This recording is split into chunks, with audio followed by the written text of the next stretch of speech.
When I was little, my mom and dad had me baptized at Timothy with Pastor Lieb. After the baptism, we had a party at my house. I don't remember it, but that was when I became a member of God's family, a believer. When I was 2.5, I began Sunday school with Miss Mary. She always had a color page and a snack for us and could make every Bible story fun. Like one time we filled waffle cones with chocolate syrup to represent David being anointed with oil. From then on, I had many wonderful teachers who helped me grow in my faith. Years later, when I was 7, my cat got very sick. He was very small, the runt of his litter, and we had rescued him from an animal shelter. We prayed to God to help him make it through the night. The first thing the next morning, we took him to the vet, where they treated him for pneumonia. He is still with us today and has grown to be a very healthy cat. This has taught me that God is there when you need him. Years later, at the age of 13, my mother drove me to church in an ice storm.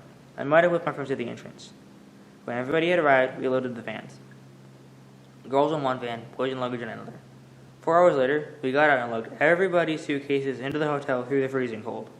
I'll admit it, I had my doubts about this trip, but they melted away when we filed into an auditorium and began to sing. The next morning, I met the man who would change my perspective forever. A speaker who called himself Packer Dave introduced himself, and I liked him immediately. He was funny and told stories he knew we would like, stories we could relate to. He was a very powerful speaker. One afternoon, after I had packed ready-to-eat meals for people displaced by hurricanes, I met up with my friends at the back of the auditorium. He told us a story about a mission trip he had taken to a foreign country to help sick kids. This story really lit a fire beneath me and helped my transition from a believer to a disciple. He wasn't expected to help, and he could have stayed home and let someone else help. But instead, he got up from his couch, bought an airplane ticket, risked food poisoning, mosquito-borne illnesses, and completely forswore all the comforts of home for 2 weeks.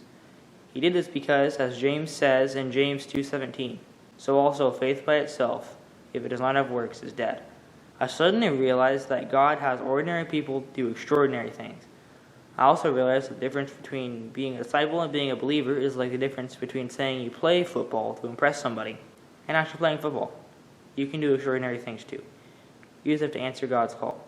As 1 James 22 says, but be doers of the word and not hearers only, so deceiving yourselves. So, will you answer God's call? Remember, God will always equip the called, but will not always call the equipped.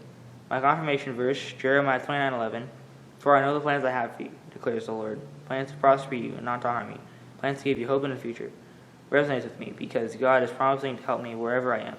I would like to thank my family for helping me grow in my faith. My parents, my grandma and grandpa, and my aunt and uncle.